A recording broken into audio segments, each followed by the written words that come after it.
Hello parents, welcome to my channel autism a genius mind. आज का जो video है आप लोगों के बहुत सारे सवाल हैं और मैं उनके आंसर करूंगी। बहुत सारे सवाल आपके विराज से रिलेटेड हैं और बहुत सारे सवाल आपके खुद के बच्चे से रिलेटेड है, तो आज मैं उन सब का आंसर करूंगी। तो पहला जो क्वेश्चन है वो है कि क्या विराज जब 3 साल का था वो सारे इंस्ट्रक्शन फॉलो करता था। देखिए मैम, 3 साल की उम्र में तो विराज का ऑटिज्म ही डायग्नोज हुआ था और उस समय वो कुछ भी नहीं जानता था। उसको कुछ नहीं पता था, ना वो बोलता था, ना वो समझता था, ना वो किसी की सुनता था। हम उसको आवाज़ लगाते रहते थे, ना उसको अपने नाम पे रिस्पॉन्ड करता था। उस समय पे वो अटेंशन नहीं था, आई कांटेक्ट कुछ भी नहीं था। जो सेकंड क्वेश्चन है वो है कि मेरे बेटे का स्पीच आता है और फिर चला जाता है और ये कई बार हो चुका है, लेकिन वो बोलना नहीं सीख रहा है। तो मैम यही सेम चीज़ विराज के साथ हुई थी। 2 से 3 बार उसका स्पीच आया, 1-2 शब्द बोलने लग गया, लेकिन फिर चुप हो जाता था। और ये चीज़ सबसे ज़्यादा कन्फ्यूज़ करने वाली होती है। पेरेंट्स को आइडिया ही नहीं होता है कि ये क्या चल रहा है। तो इसका कारण ये है कि बच्चे की लैंग्वेज डेवलप नहीं हो रही है। बस वो 1-2 चीज़ सुन के या तो इमिटेट कर लेता है उसको, या वो एको ले लिया कर लेता है, लेकिन उसको मतलब नहीं समझ आ रही। जब बच्चे को मतलब नहीं समझ आते, थोड़े दिन वो ध्यान देता है, सुनता है, कोशिश करता है बोलने की, लेकिन जब वो लैंग्वेज उसको नहीं समझ आती, फिर वो धीरे धीरे बच्चा चुप हो जाता है। तो इस बार जब आपके बच्चे का स्पीच आएगा तो आप उसको जो है, क्योंकि विजुअली बच्चा जल्दी सीखेगा, तो उसको कार्ड्स दिखा करके ऐसे उसको मतलब मीनिंगफुल चीज़ें दिखाइए। उसको ऐसे हवा में नहीं बोलना है कि वो इधर है ये उधर है, नहीं, उसको कार्ड से पढ़ाइए, या जैसे ही उसका स्पीच आएगा उसको आप दिखा करके चीज़ें बताना शुरू करिए। जैसे ये गिलास है, मेरी आप स्पीच थेरेपी वाली वीडियो देख सकते हैं, आपको बहुत सारा आइडिया मिलेगा। बच्चे की इसका मतलब लैंग्वेज डेवलप नहीं हो रही है। जब लैंग्वेज डेवलप नहीं होती है तो बच्चा जो है थोड़ा सा आगे बढ़ेगा, फिर वो चुप हो जाएगा। ये विराज के साथ भी हुआ। तो जब विराज का जब मतलब अब जब उसने बोलना शुरू किया था, 3 से 4 बार आया, तो चौथी बार जब उसका स्पीच आया तो फिर उस समय पर हमने उसको ऐसे ही सिखाना शुरू किया था। मतलब आपको एक्टिविटी के थ्रू सिखाना पड़ेगा, आप उसको बोल के नहीं बता सकते हैं। तो जब आपके बच्चे का इस बार स्पीच आए, क्योंकि उसका स्पीच है, अच्छी बात है कि उसका स्पीच है, लेकिन लैंग्वेज नहीं है तो वो डेवलप नहीं हो पा रहा, तो आपको यही करना है। जो नेक्स्ट है, इसमें पूछा है कि क्या विराज का MRI हुआ है। नहीं मैम, हमने MRI नहीं कराया था, लेकिन उसका EEG टेस्ट हुआ था जो दिल्ली में हुआ था। जो नेक्स्ट है कि बच्चे को हम कौन सा फ्रूट दे सकते हैं। तो मैम जब विराज की ये डाइट बताई थी थेरेपिस्ट ने, तो उन्होंने कहा था कि फ्रूट आप कोई भी खिला सकते हैं। मतलब बच्चे को फ्रूट आप कोई भी दे सकते हैं, उससे कोई दिक्कत नहीं होती। नेचुरल शुगर होता है फ्रूट में, तो उससे कोई प्रॉब्लम नहीं होती है। लेकिन आपको बाहर का शुगर नहीं देना, चीनी नहीं देनी है और ये सब चीज़ें नहीं देनी है, लेकिन आप फ्रूट कोई भी खिला सकते हैं। उन्होंने किसी फ्रूट से मना नहीं किया था। जैसे मतलब अगर आपको कोई चीज़ मीठी बच्चे को बना के खिलानी है, तो उसमें आप, उन्होंने बोला था कि खजूर डाल सकते हैं, खजूर को थोड़ा पीस के वो डाल सकते हैं, तो उससे मीठा हो जाएगा। इवन मुझे याद है कि वहाँ पर एक बार एक बच्चे का बर्थडे सेलिब्रेट हुआ था, तो उन्होंने जो केक बनवाया था वो भी खजूर का बनवाया था। तो उन्होंने खजूर बोला था। अगर आपको कुछ चीज़ मीठा खिलाने का बच्चे को मन है, लेकिन अगर फ्रूट खिलाना है तो कोई भी फ्रूट खिलाइए, फ्रूट से वो मना नहीं करते हैं। तो हाइपर एक्टिव और हाइपो एक्टिव में क्या फ़र्क होता है। हाइपर एक्टिव तो हम सब जानते हैं कि हाइपर एक्टिव बच्चे कैसे होते हैं, जो एक जगह पे बैठते नहीं हैं, जंप करते रहते हैं, चिल्लाते रहते हैं, भागते रहते हैं, वो बच्चे हाइपर एक्टिव होते हैं। और हाइपो एक्टिव इसके बिल्कुल विपरीत होते हैं। हाइपो एक्टिव बच्चे ऐसे होते हैं, एक ही जगह पे बैठे रहेंगे, वो किसी चीज़ में इंटरेस्ट नहीं लेंगे, आप उनको कह कह के काम करवाओगे। कुछ बच्चे बहुत एकदम चुप होते हैं, शांत होते हैं, उनको मतलब ही नहीं है देश दुनिया से, तो वो होते हैं मतलब हाइपो एक्टिव, जो बिल्कुल ही बस बैठे रहते हैं, बिल्कुल उनको कोई मतलब नहीं है, वो कोई काम नहीं करना चाहते, वो कुछ सीखना नहीं चाहते, वो कहीं घूमते फिरते नहीं है। तो उस तरह के बच्चे, क्योंकि मैं एक बच्चे को जानती हूँ, उनकी मदर कहती है कि तो बस पढ़ा ही रहता था, सारा दिन पढ़ा रहता था। अब थोड़ा सा एक्टिव हुआ, बिल्कुल पढ़ा ही रहता था पूरा दिन। तो वो बच्चे होते हैं जो बिल्कुल मतलब, देखो इंटरेस्ट तो वो हाइपर एक्टिव में नहीं ले रहा है वो भी, लेकिन उसकी एनर्जी क्या होती है, वो ज़्यादा अपनी एनर्जी को ज़्यादा यूज़ कर रहा है। और वो बच्चा अपनी एनर्जी को, दूसरा जो बच्चा है हाइपो एक्टिव, वो बिल्कुल बचा के रख रहा है हर चीज़ को, है ना। तो बस यही छोटा सा डिफरेंस होता है। दूसरा क्वेश्चन है hypo sensitive and hyper sensitive, उसका भी सेम यही मतलब है। आपने कुछ बच्चों को देखा होगा कि वो, जैसे सेंसरी का प्रॉब्लम बहुत ज़्यादा होता है, उनकी जो सेंसेस होती है वो ओवर रिएक्ट करती है हर चीज़ पे। क्योंकि उनको थोड़ा सा शोर भी बहुत ज़्यादा सुनाई देता है। वो किसी भी चीज़ के लिए, माहौल में जो चीज़ें हैं उनके लिए वो मतलब बहुत ज़्यादा अजीब रिएक्ट करते हैं। उनको थोड़ी सी आवाज़ आई, कानों पे हाथ रख ले, लाइट से भी डरते हैं। जिन बच्चों को मतलब जिनकी सेंसरी का, जिनको एसपीडी का प्रॉब्लम बहुत ज़्यादा होता है, जिनको सेंसरी प्रोसेसिंग डिसऑर्डर होता है, वो हाइपर सेंसिटिव होते हैं। और जो हाइपो होते हैं उनको किसी चीज़ से मतलब नहीं होता। कुछ बच्चे ऐसे, उनको चोट लग जाती है, उसको उनसे भी मतलब नहीं होता है, वो ऐसे बताएंगे ही नहीं। कुछ बच्चे ऐसे होते हैं, उनको जैसे टॉयलेट पोटी का उनको पता ही नहीं चलता, वो बताते ही नहीं है ना। तो वो हाई, जो उनकी बॉडी में जो चीज़ें हो रही है, उनके आसपास के माहौल में जो चीज़ें हो रही है, उनके लिए वो ना तो उनको कुछ फील होता है, ना वो अवेयर होते हैं। तो ये छोटा सा ही फर्क है इन दोनों चीज़ों में। नेक्स्ट क्वेश्चन है, इसमें पूछा गया है कि मैम सबसे जो अच्छी थेरेपी है, जो बेस्ट थेरेपी है ऑटिज्म के लिए, वो कौन सी है।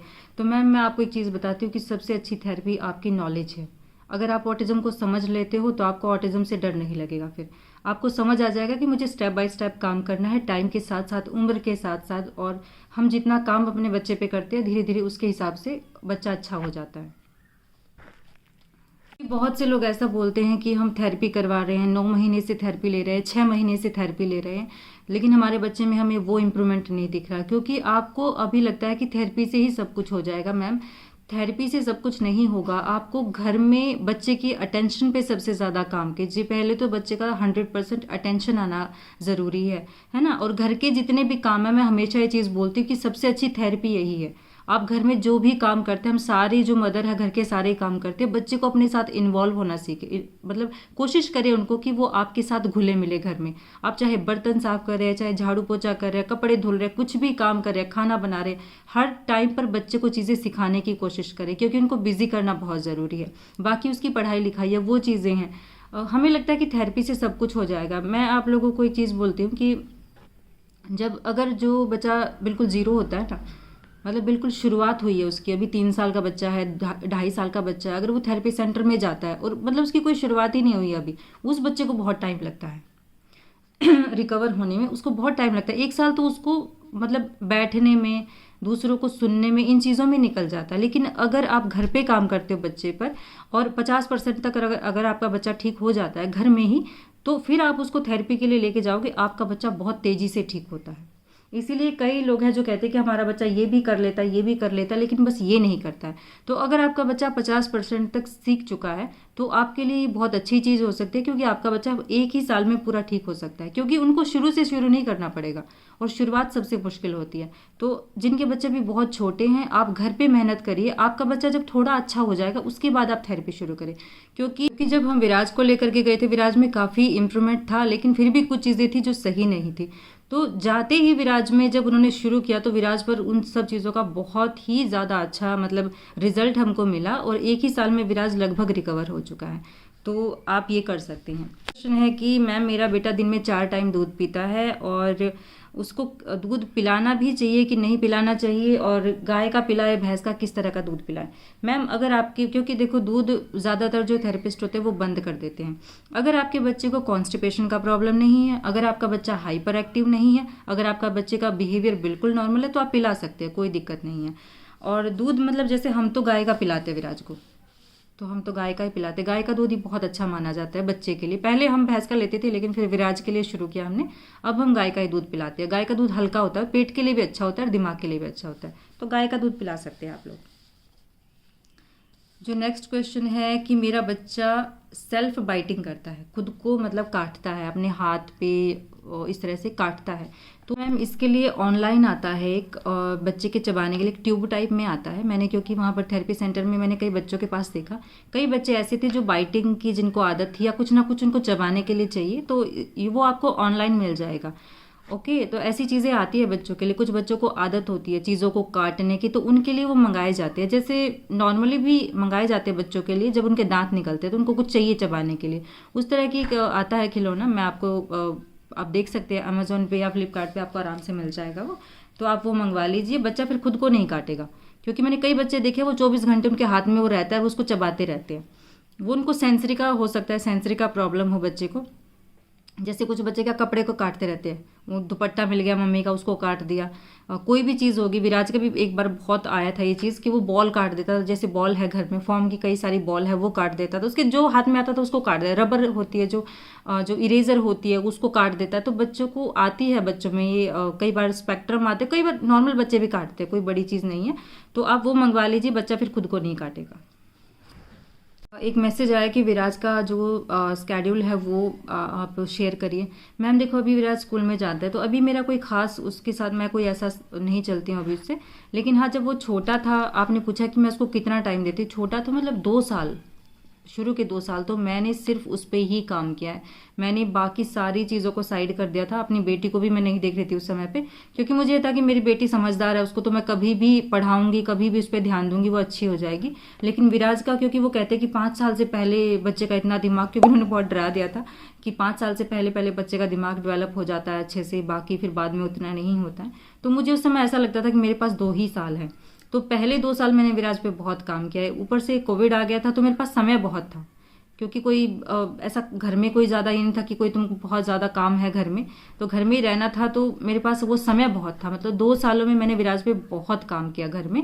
बाकी कोई उस समय मुझे एक्टिविटी तो नहीं पता थी ज़्यादा, लेकिन घर की जो चीज़ें थी उनमें मैं उसको अलग अलग तरीके से, क्रिएटिव तरीके से चीज़ों को सिखाती रहती थी। तो घर पे मैंने 2 साल तो बहुत ही, मतलब मैंने पूरा उसी पर फोकस रखा। नेक्स्ट क्वेश्चन है कि विराज की जो जर्नी हुई है, उसकी जो इम्प्रूवमेंट हुई है, उसमें आप वो शेयर करिए। तो मैम, जो मेरे चैनल पे पहला ही जो वीडियो है, मैंने उसमें विराज की जो स्टोरी है पूरी, जो हमारी जर्नी रही ऑटिज्म की, वो मैंने पूरी शेयर करी है। हालांकि उसमें आवाज़ बहुत कम है, मुझे पता नहीं था उस समय पे मुझे ज़्यादा नहीं आइडिया था इस चीज़ का। लेकिन वो पहली वीडियो जो है उसमें मैंने पूरी जर्नी शेयर की है मेरी अब तक की, तो आप वो वीडियो देख सकते हैं। नेक्स्ट क्वेश्चन है वो ये कि आपने विराज का कौन सा टेस्ट करवाया था। तो मैम, हमें शुरुआत में 2 टेस्ट बोले थे उन्होंने। एक बोला था बैरा टेस्ट और दूसरा बोला था ईईजी। बैरा जो टेस्ट होता है वो बच्चे के ऑडिटरी को जानने के लिए होता है कि बच्चे को कोई सुनने की समस्या नहीं है, मतलब अगर बच्चे को सुनने की प्रॉब्लम होगी तो बच्चा फिर वैसे भी नहीं बोलेगा। तो ये टेस्ट उन्होंने बोला था। बैरा हमने नहीं करवाया था, लेकिन ईईजी टेस्ट हमने करवाया था। ईईजी टेस्ट में क्या होता है कि बच्चे की इलेक्ट्रॉनिक एक्टिविटी जो माइंड की होती है उनको रिकॉर्ड किया जाता है, और उसके आधार पर ये जाना जाता है कि बच्चे को कौन सी बीमारी है भी या नहीं है। तो ये टेस्ट विराज का दिल्ली में हुआ था। और ये कैसे होता है, पहले तो वो बच्चे का उसमें सोना ज़रूरी है, तो वो बच्चे को कोई दवाई देते हैं और बच्चे को फिर सुला देते हैं। उसके बाद में वो पूरे स्कैल्प में या बालों के ऊपर यहाँ पर तो वो पूरे सर में छोटे छोटे पैड, जिनको इलेक्ट्रॉन कहा जाता है, वो लगा देते हैं। फिर उसके ज़रिए वो जो दिमाग में जो चल रहा है, उन इलेक्ट्रॉनिक्स वेव के ज़रिए वो इस चीज़ का पता लगाते हैं कि कोई प्रॉब्लम है कि नहीं। ये जो टेस्ट होता है अलग अलग चीज़ों के लिए किया जाता है। जिन बच्चों को मिर्गी के दौरे पड़ते हैं, और भी बहुत सारी चीज़ें हैं जो दिमाग से जुड़ी है, सर से जुड़ी, जो बच्चे को, जो लोग कोमा में चले जाते हैं, इस तरह की मतलब दिमाग से जुड़ी जितनी भी बीमारियां हैं उसके लिए टेस्ट किया जाता है। तो उन्होंने कहा था कि 10,000 में से एक बच्चे में ही ये प्रॉब्लम निकलती है, मतलब इस टेस्ट में जो इसमें पाई जाती है। तो कम चांस है कि, मतलब बहुत कम चांस है, ना के बराबर ही है कि ये चीज़ बच्चे में निकलेगी। तो मेरे ख्याल से आधा ही घंटा लगा था, शायद आधे घंटे के आसपास समय लगता है। तो विराज तब सोता ही रहा, उन्होंने दवाई पिलाई थी विराज को सोने की, विराज सोता रहा। और उस टेस्ट से आपको, मतलब करा सकते हैं आप, अगर कराना है आपको, क्योंकि इसमें बच्चे को ना तो कोई दर्द होता है, कुछ नहीं होता है, ना उसका कोई नुकसान है। ऐसा नहीं है कि उसका कोई नुकसान, जैसे कुछ टेस्ट होते हैं ना, उनका नुकसान होता है, बच्चे की बॉडी पे गलत असर पड़ता है। तो इसका कुछ नहीं होता, ये एकदम सेफ होता है। और इसमें विराज का कुछ नहीं निकला था, उन्होंने कहा था सब ठीक है, बच्चे को ऐसी कोई प्रॉब्लम नहीं है। तो ईईजी टेस्ट ही हुआ था उसका, विराज का, तो और कोई टेस्ट हमने नहीं कराया। एक क्वेश्चन आया है कि मैम, मेरा बेटा बहुत जंप करता है, पहले वो जंप नहीं करता था। तो इस चीज़ को मैं थोड़ा अच्छे से एक्सप्लेन करूँगी आज, कि कल आपका बच्चा ऐसा नहीं करता था, पहले वो ऐसा नहीं करता था, और कुछ भी ऐसी चीज़ जो वो पहले नहीं करता था लेकिन अब करने लगा है। ठीक है मैम, ये स्पेक्ट्रम होते हैं, ये बच्चे में आते हैं जाते हैं, और ये कुछ महीनों के लिए आते बच्चे में कोई ऐसी आदत आ जाएगी कि वो पहले नहीं थी। और कई बार ऐसा होता है कि बच्चे बहुत कुछ सीख लेते हैं, लेकिन फिर ऐसा लगता है कि वो फिर से वापस चुप हो गए हैं, वापस से सब कुछ भूल गए हैं। उसको कहते हैं कि बच्चा बैक हो गया है। ऐसा सब बच्चों के साथ होता है ऑटिज्म में। तो इन चीज़ों से आप डरे नहीं, है ना। कई बार हमें लगता है कि हम इतनी मेहनत कर रहे हैं, इतना अच्छा हमारा बच्चा हो गया था, फिर से चुप हो गया, फिर से उसने सारी एक्टिविटी करना बंद कर दिया। तो आप लगातार काम करते रहिए। बहुत सारे स्पेक्ट्रम बच्चों में आते हैं, जैसे एकदम से बच्चे के मुंह से पानी गिरना शुरू हो जाएगा, या किसी एक पर्टिकुलर चीज को वो फेंकने लग जाएगा, रिमोट पकड़ लिया या कुछ भी ऐसी चीज जिसको वो फेंक के मारेगा, कोई एक चीज को पकड़ लेगा, या कोई ऐसा बच्चा हो गया या कोई बच्चा भी उसको मिल गया उसको धक्का मार देगा। ये सारी चीजें स्पेक्ट्रम होते हैं। जैसे एक ने पूछा है कि मेरा बच्चे के मुंह से पानी गिरता है, तो अगर वो शुरू से ही गिर रहा है तो आपको डॉक्टर से मिलना चाहिए। लेकिन अगर वो कुछ दिनों से आया है, कुछ दिनों से ही गिरना शुरू हुआ है, तो कोई बात नहीं, वो ठीक हो जाएगा। विराज का अभी सर्दियों के टाइम पे बहुत ही बुरी तरह मुंह से पानी गिरा है, लगभग 2 महीने तक। हम उसको टावल दे के रखते थे, रुमाल से भी उसके कुछ होता नहीं था, इतना मुंह से उसके पानी गिरता था। हम लोग 2 महीने तक बिल्कुल परेशान रहे। तो जो थेरेपिस्ट थी वो उस समय बोले कि कोई बात नहीं, ये स्पेक्ट्रम है। हमने कहा मैम ये इसके दांत वांत निकल रहे हैं उसकी वजह से तो नहीं हो रहा? तो उन्होंने कहा नहीं नहीं, ये स्पेक्ट्रम है, सारे बच्चों में आते हैं, विराज में बहुत देरी से आए हैं। उन्होंने ये चीज भी बोली हमें। तो उन्होंने कहा कि अभी सर्दी है, अगर गर्मियां होती तो हम ये आइस से ठीक करते हैं ये चीज को। हम बच्चे को आइस होता है उससे बच्चे की जो है मसाज वगैरह करते हैं तो उससे ठीक हो जाता है। तो इस तरह की जो चीजें होती है, बच्चा दूसरे बच्चों को मारने लग गया, या वो किसी चीज से अचानक से डरने लग गया, या वो उसको सेंसरी का प्रॉब्लम, एकदम से किसी चीज से उसको डर लगने लग गया, तो ये सारी चीजें जो होती है स्पेक्ट्रम होते हैं, ये बच्चों में आते जाते रहते हैं। तो इनसे ना डरे आप, पॉजिटिव रहिए, खुश रहिए, अपने बच्चे पे काम करते रहिए। आप लोग बहुत अप्रिशिएट करते विराज को देखकर, विराज की वीडियोस को देख करके आप बोलते कि विराज बहुत अच्छा हो गया। सच बताऊं तो पिछली उसकी बहुत पुरानी वीडियो मैं देखती हूँ, 2-3 साल पुरानी वीडियो, उनको देख के तो अब मुझे सच में लगता है कि कितना सुधार हुआ है। लेकिन उसमें ये सुधार इतना धीरे धीरे हुआ है, अगर हम उसको देखते तो हमें नॉर्मल ही लगता है। तो विराज की कुछ पुरानी वीडियो भी है, वो मैं आपसे आगे आने वाले टाइम में शेयर करूंगी। आप लोग कहते हो कि बच्चे में लोस्टिंग का प्रॉब्लम है, बच्चे में जो पूरा दिन जो वर्बल स्ट्रीमिंग करते हैं बच्चे, तो वो सारी वीडियो मेरे पास विराज की पड़ी हैं। तो वो मैं आपसे आने वाले जो टाइम है उसमें वो सारी चीज़ें शेयर करूंगी, आपको आइडिया होगा कि ये सारी चीज़ें धीरे धीरे ठीक हो जाती हैं। तो थैंक यू सो मच, आज का वीडियो इतना ही था। Thank you.